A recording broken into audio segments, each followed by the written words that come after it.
Ang isa po sa mga pundasyon ng demokrasya ay check and balance. Naniniwala po ba kayo niyan? Tama po yan, Mr. Speaker. Kung ang presidente po, ang kanyang pinsang buo ay speaker, at ang yung kanyang anak ay majority leader, magkakaroon po ba ng check and balance? Pwede rin pong tumakbo at matalo. Hindi, pero pwedeng maupo. Pwede pong manalo at matalo. Oo nga po, pwede nga pong, pag nanalo, mauupo. Tama? Tama So po. sabay Pero pag- sila. Tama po. Isang senador, isang governor. Tama? Tama Sabay po yun. sila. Kung pwede pong maging sabay, po pwedeng hindi magsabay, po pwedeng matalo yung isa Hindi sa nga po, kanila. kung mananalo, sabay sila, pwede. Kung yung frame of mind niyo po ang gusto niyo Hindi po, pong yun ang frame. Ang tinatanong ko lang po, simple lang. Kung sabay silang manalo, sabay sila makakaupo. Tama? hypothetically, posible mangyari po. Yes. At nangyayari po yan. Po, pero pwede po ako mag-explain kasi puros lang kung tama o mali. Tayo, naman, yun ang Hindi, kung mamarapatin ko. Walo na.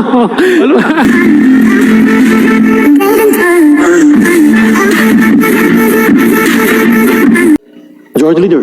Mr. Speaker, I move to recognize the gentleman from the 2nd District of Caloocan City, the Honorable Edgar Arice, to interpolate the sponsor. The gentleman from the 2nd District of Caloocan City, Representative Edgar R. Erice.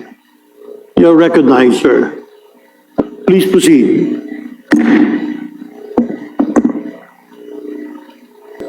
Thank you, Mr. Speaker.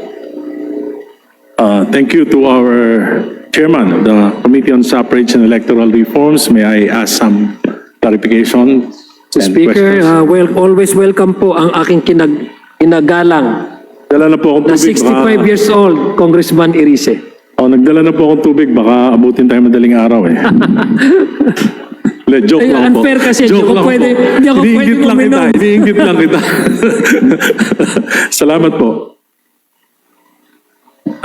Ginoong sponsor, malinaw na nakasaad sa Article 2, Section 26 ng 1987 Constitution ng mga sumusunod. The state shall guarantee equal access to opportunities for public service and prohibit political dynasties as may be defined by law. Ang tanong ko po ay napakasimple. Tama po ba na ang utos ng konstitusyon sa Kongreso ay magpasa ng batas na magbabawal sa political dynasties? Tama po yun, Mr. Speaker. Hindi po ba sinabi ng konstitusyon na i-regulate lamang ito? Hindi rin po sinasabi na bigyan ng limitadong pahintulot, kundi malinaw na sinasabi ipagbawal ang political dynasties. Tama po ba ito?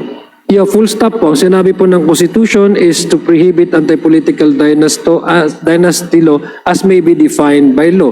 Ang doon po yung definition is karapatan na binibigay sa atin, mandato na binibigay po sa atin ng ating Constitution kung paano po natin to bibigyang buhay itong anti-political But it should dynasty. prohibit. Pero if I may be allowed, Mr. Speaker, pero siyempre, kung wala pong absent po talaga yan sa Constitution, babalikan din po natin yung intent ng batas na iyon. Tama po. Ang intent po ng batas na iyon, titingnan po natin kung paano po nagkaroon ng diskusyon ang mga framers ng Constitution. Sinabi po nila is hindi po complete absolute abolition. Ito po ay regulation, Mr. Speaker, Your Honor. Ang intensyon nila ay pigilan ang konsentrasyon ng kapangyarihan sa iilang pamilya. Dahil Tama po ito yun. ang isa sa mga ugat ng korupsyon, patronage politics, kahinaan ng political parties at kawalan ng tunay na kompetisyon sa politika. Ito po yung arguments ng mga framers ng Constitution. Tama po yun, Mr. Speaker. Ang layunin ng probisyong ito ay buksan ang politika sa mas maraming Pilipino, hindi upang i-institutionalize ang kapangyarihan ng mga political clan. Tama po? Tama po yun. Ngayon po, Ginoong Sponsor, ayon sa bersyon ng inyong committee, pinapayagan pa rin ang mga magkakamag-anak hanggang ikalawang antas ng consanguinity o affinity na sabay-sabay humawak ng posisyon sa gobyerno basta't magkakaibang antas o posisyon. Tama po ba yun? Tama po yun, Mr. Speaker. Halimbawa, isang miyembro ng pamilya ay pwedeng tumakbo, manalo sa posisyon ng national, for example, senador. Halimbawa, si Senador De La Cruz. Tama po ba yun? Tama po, Mr. Speaker. At Maaari din yung po siya matalo. ang kanyang anak ay pwedeng tumakbo at manalo bilang gobernador, makaupo bilang gobernador. Pwede po yun? Pwede rin pong tumakbo at matalo. Hindi, pero pwedeng maupo. Pwede pong manalo at matalo. Oo nga po, pwede nga pong, pag nanalo, mauupo. Tama. Tama So po. sabay Pero pag- sila. Tama po. Isang senador, isang governor. Tama? Tama Sabay po yun. sila. Kung pwede pong maging sabay, po pwedeng hindi magsabay, po pwedeng matalo yung isa Hindi sa nga po, kanila. kung mananalo, sabay sila, pwede. Kung yung frame of mind niyo po ang gusto niyo Hindi pong po, mangyari- yun ang frame. Ang tinatanong ko lang po, simple lang. Kung sabay silang manalo, sabay silang makakaupo. Tama. Hypothetically, posible mangyari po. Yes. At nangyayari po yan. Tama Marami naman pong- po, Mrs. Speaker. Marami pong, may senador po, mayor, ang asawa. Tama po? Tama po. Ayun, tama. At yung kanyang isang anak, pwedeng maging congressman sa District 1 ng kanilang probinsya. Tama rin po yun. So tatlo na sila. Yung isa pong, yung asawa ng kanyang anak ay pwedeng tumakbo rin sa District 2 at manalo, makakaupo rin po. Posible rin po, Ma'am Mr. Speaker. Apat na. Pero let me, kung marapatin po. Hindi po. Ang tinatanong ko po, hypothetical to. Pwedeng apat. Okay, hypothetical. Di ba? O, pwedeng apat. Ngayon po, yung kanyang apo, tumakbo rin at nanalo bilang mayor nung capital town. Pwede pa rin po ba yun? Makakaupo pa rin? Napaka-active naman po ata yung pamilya. Marami yan. Marami yan dito sa Kongreso. Hindi po yan hypothetical. Nangyayari yan sa kasalukuyan. 5, pwede sila. Pwede. Pwede rin po matalo. Oo, pwedeng manalo, makakaupo pa rin. Ayon sa proposal ng batas na yan. Pwede po naging vice mayor nung kanyang apo, yung kanyang pinsan. Kung tatakbo po yung kapatid niya na sobrang active sa isang munisipyo, dahil mas active naman po yung kapatid na isang munisipyo, bawal na po yun. Kasi hindi po pwedeng. Hindi po, sinasabi ko po, yung pinsan niya, tumakbong vice mayor niya, pwede. Pwede naman po O, yun. dahil second degree lang. At yung pinsan niya sa isang kapatid ng kanyang tatay, tumakbong konsyal, pwede pa rin po manalo. At makaupo. Tama po. Tama po. So, 7 na sila. At yung asawa nung kanyang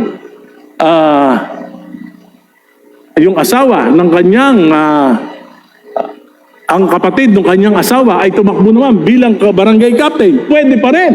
Tama po? Tama po. Pero pwede po ako mag-explain kasi puros lang kung tama o mali. Hindi yun ang Hindi, ko. Walo kung na. mamarapatin ko. Walo na. Walo na. Kung I am asking mamarapatin this ko. question.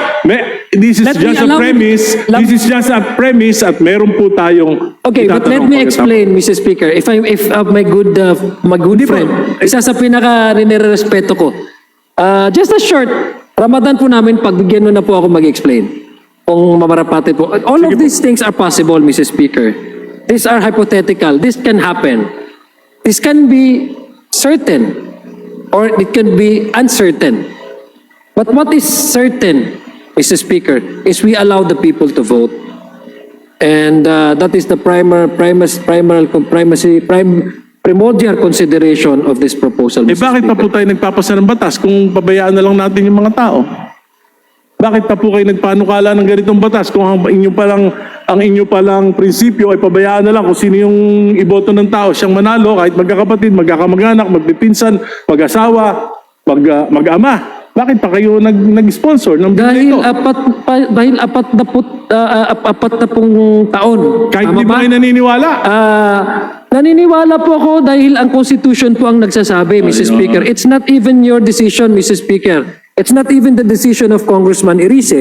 It's not the decision of this representation. It is what the Constitution dictates. Okay, okay. And that is what we're trying to provide, Mr. Speaker, Your Honor. Tama po.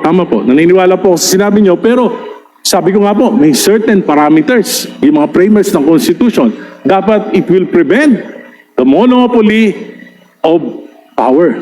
Ngayon po, kung ikaw, Gobernador, yung pamangkin, Vice Governor, yung pinsan, Bukal, yung anak, Mayor, yung isa mong pamangkin, Vice Mayor, yung isa mong pamangkin ay kapitan ng barangay. Tapos sa kabila naman, ang congressman, kapatid mo, sa kabilang distrito naman, ay yung anak. Wala po bang monopoly of power doon? Mr. Hindi Speaker, po, yung tanong ko, may monopoly ba of power doon o wala? no, because, Mr. Speaker, I'll give you the straight answer. Monopoly resides when the power to appoint resides and exercised by one person. That is monopoly. But we allow the people to vote. The primary reason is again the sovereignty of the people and the primacy of the right to vote under Section 1, Article 2. Kung may monopolya po, Mr. Speaker, ay kung i-appoint ito at ang magde-decide lang po ay isang tao, papaupuin ang ang kapatid or anak or asawa sa isang posisyon, that is an abuse of power. That to me is a blatant abuse of power and a monopoly, the most dangerous form of monopoly. But this time, we present individuals to the voters and the voters vote. That's what the Constitution So, says. hindi And po that's what I'm kailangan, trying to- yung that is sinasabi what niyo po, I'm hindi trying na to kailangan provide. itong batas na ito. So in terms of what now, Mr. Speaker, based on the status quo, just for the sake of argument, Mr. Speaker, that could be what could be described as something that is predominantly controlled by one family. But since we don't have the anti-political dynasty as of yet, there's no point for us to really say that this is dominated by one family. Maybe many offices, Mr. Speaker, are being handled and occupied by the same family. Predominantly, very active ang family nila. But domination and monopoly is also a gesture of one exercising that power to make sure that sensitive positions are occupied by blood relations that would give him or her undue advantage over these resources. Oh. Yun lang, I'm just... Ngayon po, ang ibig Ngayon po, sabihin- pag mayroon po tayong anti-political dynasty, talagang meron na po tayong definition kung ano po yung abuse of Subalit yung sinasabi niyong abuse of power in appointments, ay yung sinasabi niyo, May nepotism na po tayo, Mr. Speaker. so ano magagawa ng batas na yan? Hindi ganun din, pareho lang. ang Whether there is a law or not, ganun pa rin. It's the same thing. Mr. Speaker, If your definition of monopoly of power is just on the appointments, di pareho lang, may batas o wala. no, that is exactly what I'm trying to do because monopoly really resides if one person exercises that authority to appoint a certain relative just so that they can have actual access to resources. That is monopoly, Mr. Speaker. That is very much against the law of nepotism, di ba, Mr. Speaker? But that is precisely one because that's exactly precisely the issue. In-exercise undue advantage ng isang tao. Kaya walang nepotism eh. Ito kasi eleksyon. Hindi ito isang tao. And by the way, Mr. Speaker, it's not the family that decides who run. It's the candidate actually that provides COMNA. Because remember, Mr. Speaker, Your Honor, the COMELEC requires one candidate to provide the certificate of acceptance and nomination. If you don't have that, probably the tendency you will be described as a nuisance Well, candidate. there are many No, Mr. Speaker, my point here, Mr. Speaker, is that the reason why we allow all of this because number one, the subdivision under our political system 7160 is the autonomy of each political unit. It has a separate constituency. It has to exercise its mandate. It has an internal mechanism and regulation to run their affairs, not necessarily connected with one or neighboring LGU. That's how the structure of our political units under the 1971. 60, Mr. Speaker, of the Local Government Code. We also attach that in order that we can balance it out with the right to vote and the right to be voted upon. And I've mentioned earlier, Mr. Speaker, there are several bases, not only in the Constitution, Section 5 on the suffrage, Section 1, Article 1, but there are other treatises internationally which we are the party or signatory of this covenants, the civil and political rights, etc. Stating, Mr. Speaker, that there shall be no law abridging the right to vote and to be voted upon, Mr. Speaker, Your Honors.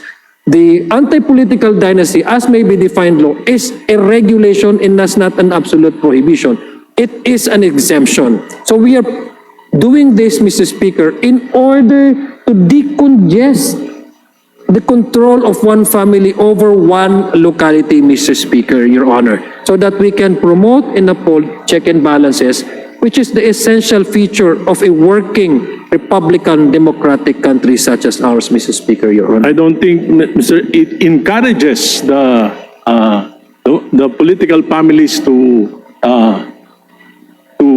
engage more of their family members to run for public office. Anyway, Mr. Speaker, ang isa po sa mga pundasyon ng demokrasya ay check and balance. Naniniwala po ba kayo niya? Tama po yan, Mr. Speaker. Kung ang presidente po, ang kanyang pinsang buo ay speaker, at ang kanyang anak ay majority leader, magkakaroon po ba ng check and balance?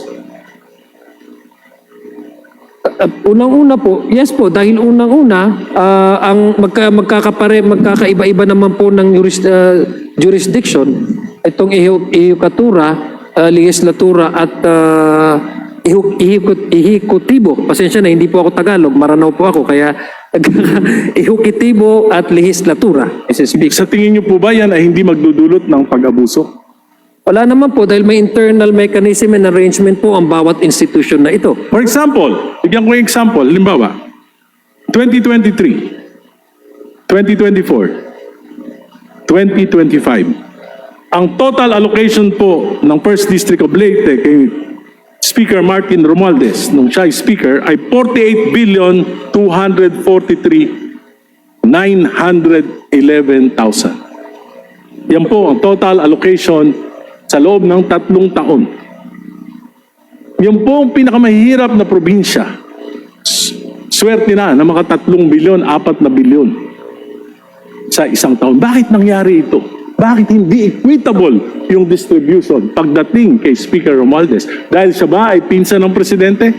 Di po. Ako hindi ko nakikita ng ganyan dahil unang-una Ano po? po may proposal po ng National Expenditure Program. Ang National Expenditure Program ay naalat po nila ang kanilang budget sa bawat probinsya based on the recommendation ng Regional Development Corporation. Nandyan po yung wealth ng kanilang area. Nandyan po yung return taxes na kinakukuha. Nandyan po yung lahat po ng mga possible revenues na nakukuha at nabubuo para ibigay po sa share ng isang area na yan. So, hindi ko po alam kung bakit ito magkakaroon ng issue ng check and balances dahil unang-una, magkaiba po ang this institution, ang nag-approve naman po ang Kongreso at wala naman pong kinalaman dito ang ating Pangulo pagdating po sa pag-appreciate ng bawat distrito kung kailan o ano ang kanilang magiging proyekto. Hindi po bang Sa palagay ko po, that is far-fetched conclusion, Mr. Speaker. I Hindi po understand ba that they are, Mr. Speaker, allow me first to address this question. I understand that there are members here who are more biased about this and they want to make this as something political. But I don't think this is something that we can actually attribute the President to the issue of the 2024, 25, 25 elections, although this is a separate discussion altogether. But I'm just giving way to our good gentleman because he premised it on the anti-political dynasty. Again, the straight answer is it has no bearing whatsoever. The President being the cousin of the former Speaker of the House of Representatives, how the House of Representatives receives the National Expenditure Program, how the House of Representatives deliberated individual budget of each agencies, how the House of Representatives went on to participate in the bicameral conference, and how the House of Representatives ratified the result of the bicameral conference committee, Mrs. hindi po ba ang nagre-rekomenda sa Kongreso ng National Expenditures Program ay ang Pangulo? It is called the President's budget, Mrs. Speaker. So it I is don't the think President's budget and it's a fact that 48,243,000 was allocated for the First District of Leyte because he is the cousin of the President and 30 billion was given to the First District of Ilocos Norte, the son of the President, and it will not happen if they are not a political dynasty. Mr. Speaker, if I was not observing my Ramadan, Mr. Speaker, I could have also shout as loud as Congressman Iris. If I may, but because if I may, I'm Mr. passing Sponsor. Ramadan, I'm prohibited, Mr. Speaker. Mr. Sponsor, Allow me first, Mr. allow me first, may I remind the gentleman to stop, to bring down the decibels a bit. Shouting will not do us an advantage here. Let's debate in a proper way. Just a friendly reminder. Thank you. Proceed. Thank you, Mr. Speaker. Again, let me respond to my good friend and one I respect, Mr. Speaker. Very, very calmly. The President acted as the President of Republic of the Philippines, not as a cousin of the former Speaker. The former Speaker acted as the Speaker of the House of Representatives, voted by majority of the members of the House of Representatives. They have separate mandate, they have separate authority. To say the opposite is not only accusing these two gentlemen, but it is, Mr. Speaker, a very sheer example or conclusory, like one that is having a bias. So I doubt, Mr. Speaker, that the gentleman from Caloocan, one of our respected legislator, would have to derive into that conclusion, discussing about political dynasty and framing it in a way that highlights the blood relation between the sitting president and the former Speaker of the House of Representatives. Mr. Speaker, Your Honor. Thank you, Mr. Speaker. Ang panahon po ni Pangulong Duterte, ang Quadcom sinabi po na 51 billion yung flood control program ni Congressman Paulo Duterte. Bakit po nangyari yun? Diba dahil political dynasty rin sila? At ang Pangulo rin ay ang kanyang ama? Yan po, sinabi ng Quadcom. Mr. Speaker, Tama po ba? Mr. Speaker, What is true to Duterte is not true to the Marcoses. They're both political dynasties. Mr. Speaker, there are issues, Mr. Speaker, that do not necessarily share by one family, especially if this is about political issues, etc.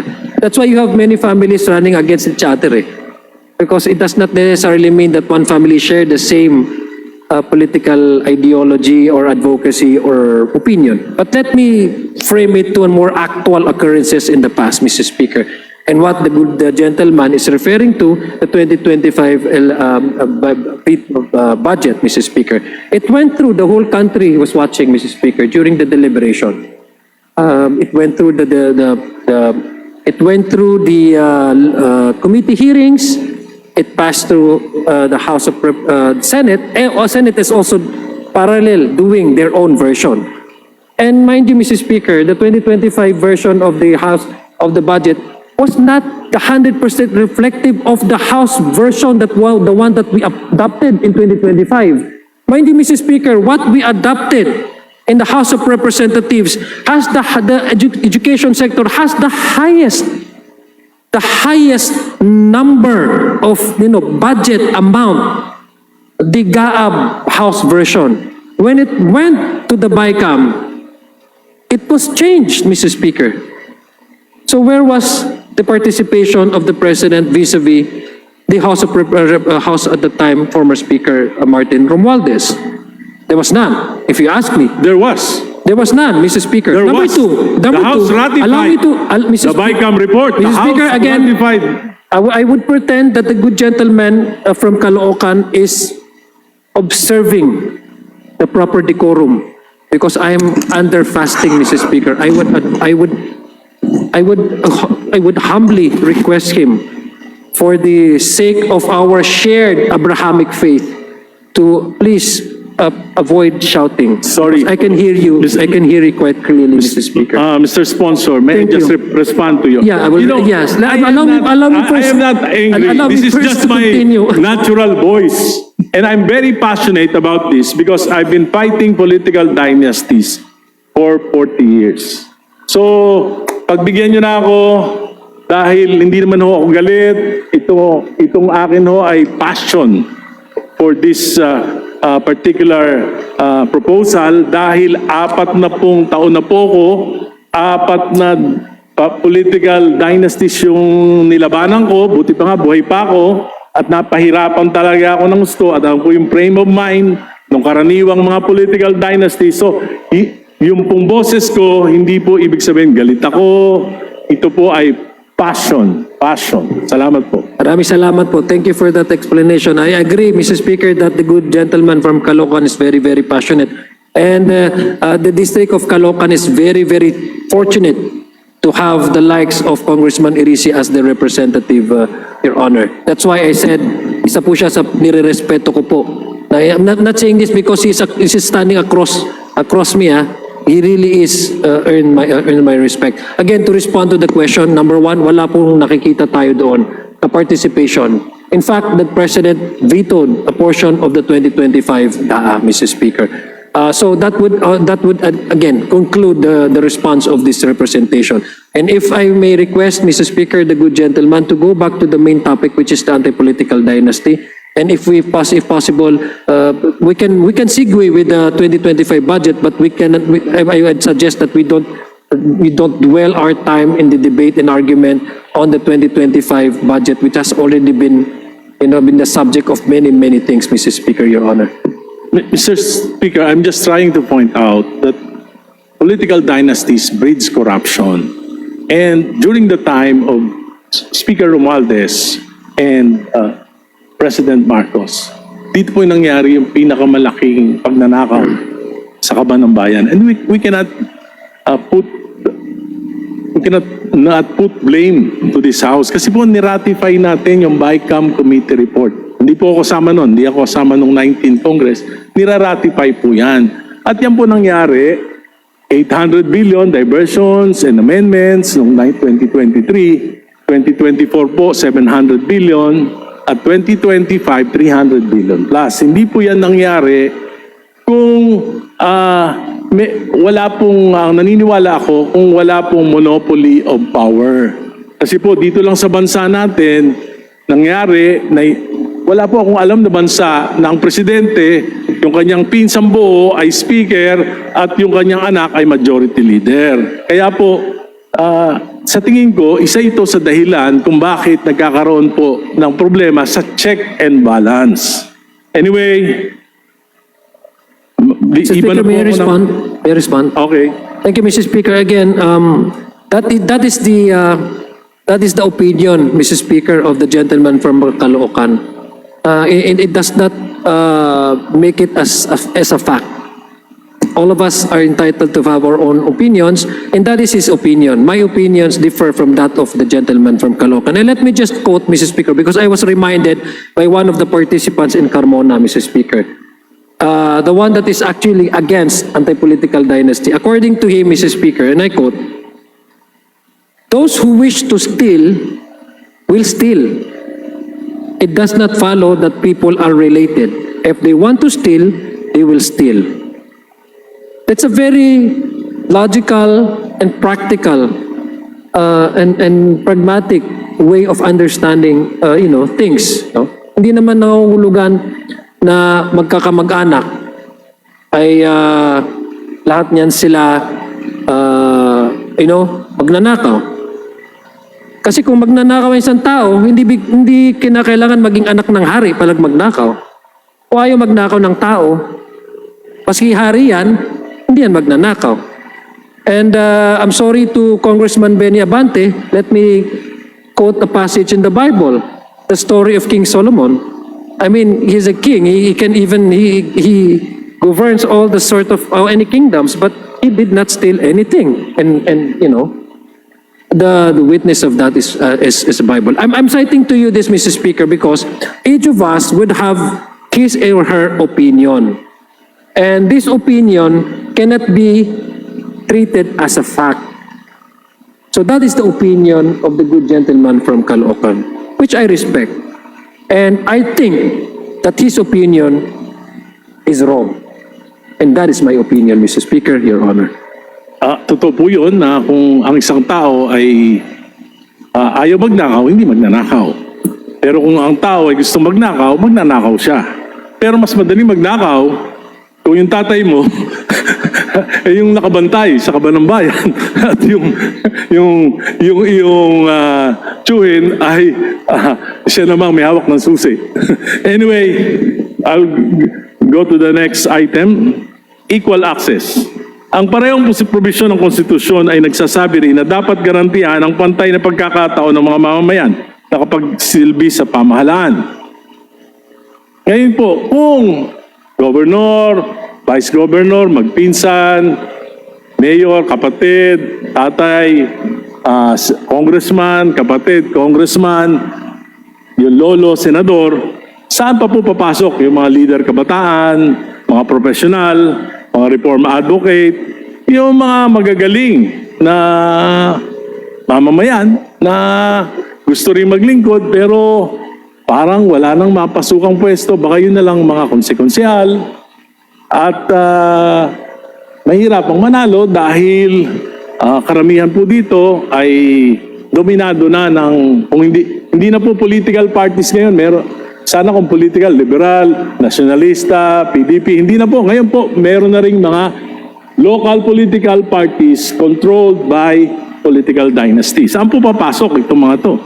Mr. Speaker, in the 1935 Constitution, Mr. Speaker, we only have two party systems, the Nacionalista and the Liberal Party. In the 1987 Constitution, we made it into multi-party system precisely because should be coincide with the provision in the Constitution to allow everyone for equal access to opportunities, including public service through electoral processes. Mr. Speaker, there's no preclusion. There's no prohibition for anybody to run. No? Lahat naman po pwede. Yung magagaling from the other sectors, kung halimbawa sabihin natin na overcrowded ng politika, halimbawa ng family, yung mga posisyon, paano naman yung ibang political families o yung ibang kandidato, saan sila pupwesto? Pupwesto naman, pwede naman po sila kasi ang halalan, kung nasa sa tamang taon ka, edad, wala ka namang kaso, hindi ka naman madideclare nuisance, at meron ka namang partido na nire-representa at ninominate ka ng partido mo, pwede ka naman tumakbo. Wala naman nagsasabing bawal eh. Kaya nga po ang aking kasagutan sa aking kaibigan at mukhang tutulungan po niya ako dito, kailangan natin i-pair itong anti-political dynasty. Balikan po natin yung campaign finance. Kasi isa po yan sa mga issue na kailangan natin tingnan para ma-level yung playing field, yung gustong tumakbo, magkaroon ng better chance. Kasi naniniwala man po talaga ako kay Congressman Irice. Meron talagang mga qualified na candidate na because they don't have that resources, ay wala silang pagkakataon na manalo. So baka pwede natin balikan yung mga electoral reform measures tulad po ng campaign finance, strengthening political system, Mr. Speaker, Your Honor. Tama po yun sapagkat, Mr. Speaker, kapag ka nagpapalit-palitan yung isang pamilya sa dekada-dekadang mga eleksyon, talagang mahihirapan dahil sa name recall pa lang, talo ka na. Di ba? Pangalawa, yung financial resources, nagagamit yung pondo ng bayan, AKAP, AIX, UPAD, di ba? Ganun, at mga proyekto. At ito po ay nagpapalakas ng kasi po yung mga political dynasties, ang aking pananaw, para manatili sila sa kapangyarihan, gagawin nila ang lahat eh. Kaya mapasok na po dyan yung corruption, patronage, politics, at ang hindi na po yung kaunlaran ng bayan kung minsan yung naasikaso, kundi yung political dependency ng mga mamamayan para hindi sila matanggal sa pwesto, manatili sila sa pwesto. Kaya nga, pagkatagal-tagal na nila sa pwesto. At makikita nyo, yung pinakamahihirap na bayan sa ating bansa ay pinamumunuan, pinaghaharian ng mga political families.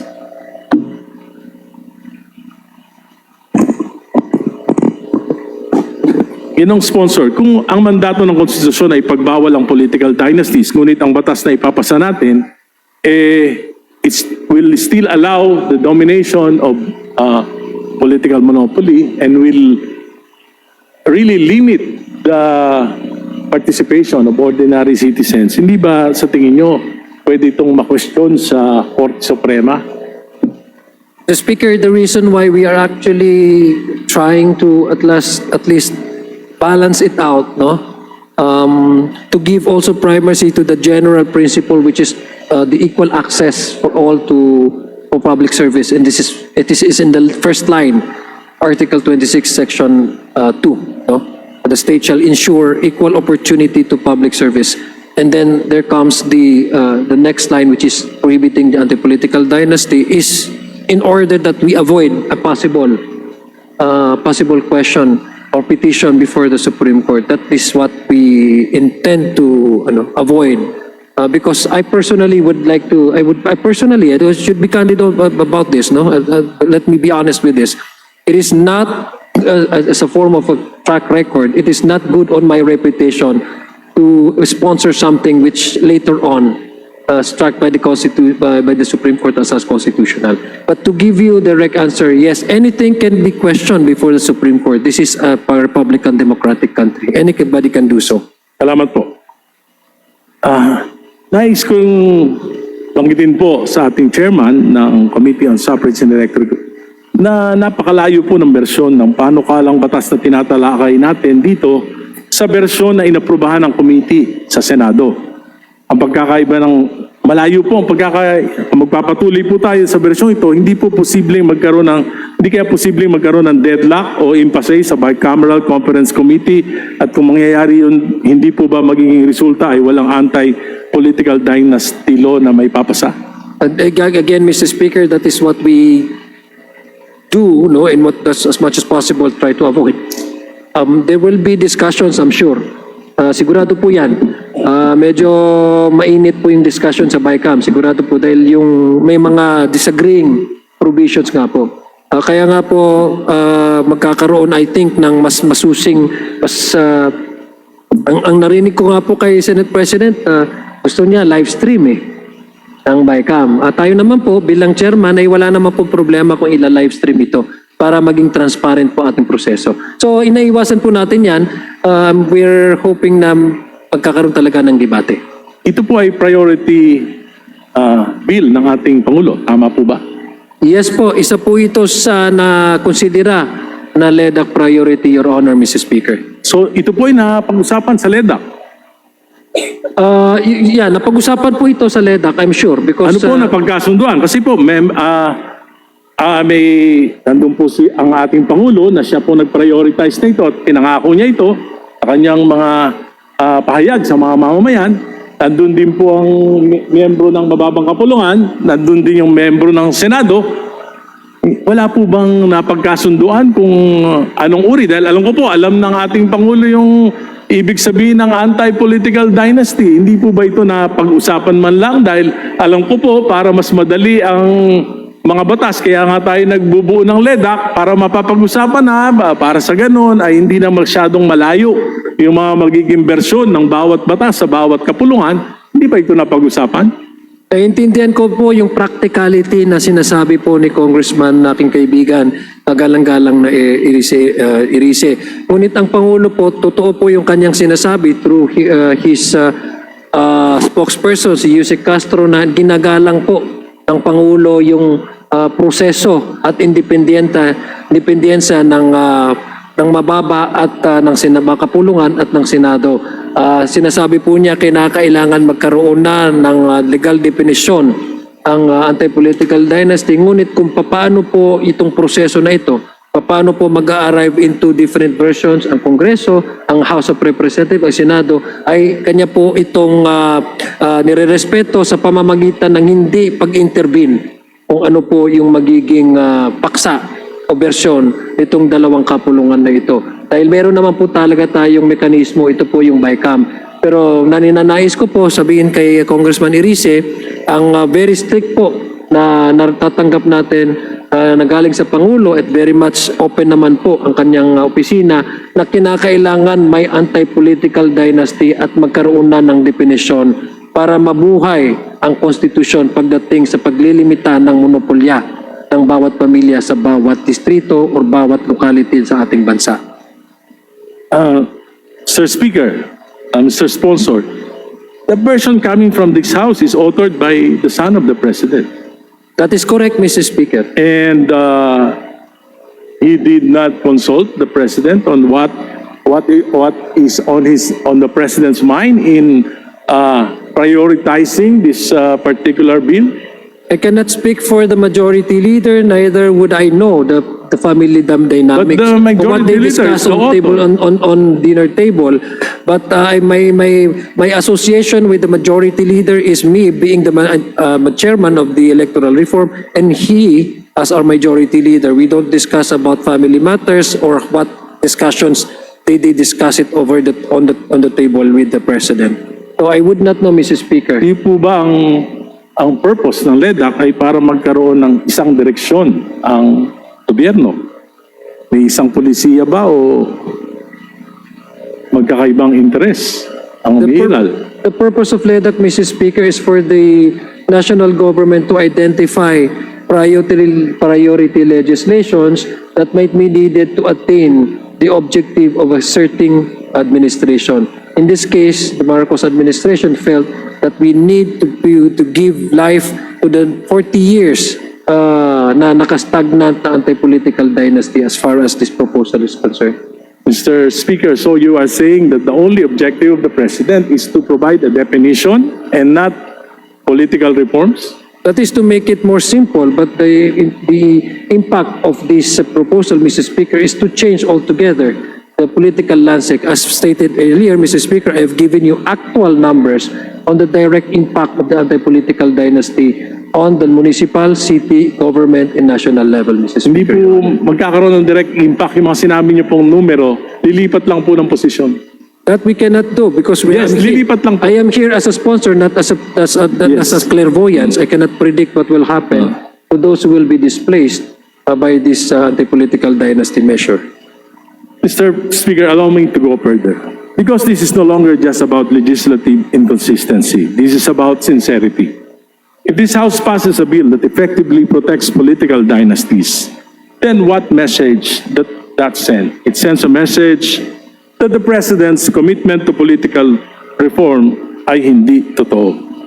That his promise to prevent repetition of trillion peso corruption, particularly in sectors like flood control, ay hindi seryoso. That instead of real reforms, what we are seeing is appeasement, delay, at pagpapalipas ng galit ng taong bayan. Marami na po nagrarally against anti-political dynasty. Let us not deceive ourselves. When you file a weak law, when you pass a diluted version, when you allow contradiction between the House and the Senate, you are not solving the problem. You are buying time until people get tired, people forget, and accountability disappears. And that is the danger. Because corruption thrives not only in secrecy, but in delay, distraction, and deception.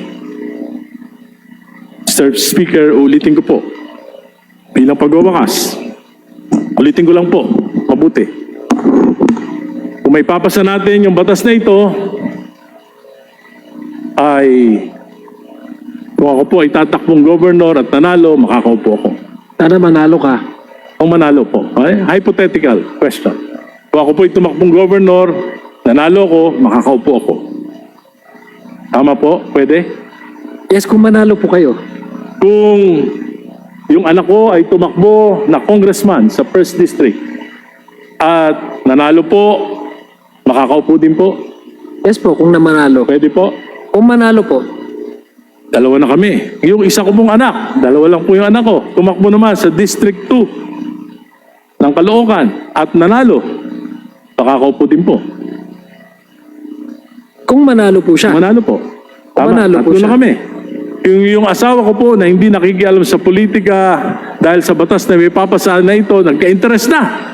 Biglang tumakbo na senador. Pwede pa rin manalo at Okay. makaupo yung asawa. Naku, ang laki ng gastos nyo. Manong Oo, Eres. bali po. Manong Egay, ha? Pero pwede po. Kung manalo po siya. Yung pamangking ko po at tumakbo ng vice mayor ng Caloocan, nanalo. Pwede pa rin po makaupo. Kung manalo po siya, and I hope that is not your plan, ha? Hindi nga po. Kaya, Medyo malaki yung gagastos. na-encourage po ako sa batas nyo eh. Sa paano kala nyo? Pwede. 5. Kung mananalo po, kasi ang taong bayan po ang Kaya magde-decide, nga po, Mr. Speaker, kaya Your tanong mo Honor. nga lang po kung pwede. Pwede po? Tama po, kung siya po yung pinoto ng ating taong bayan, sila po yung may kapangyarihan. So tama po, mananalo po kung At binoto yung ng taong bayan. sister-in-law ko po, kung tumakbo pong mayor at nanalo, pwede pa rin makaupo.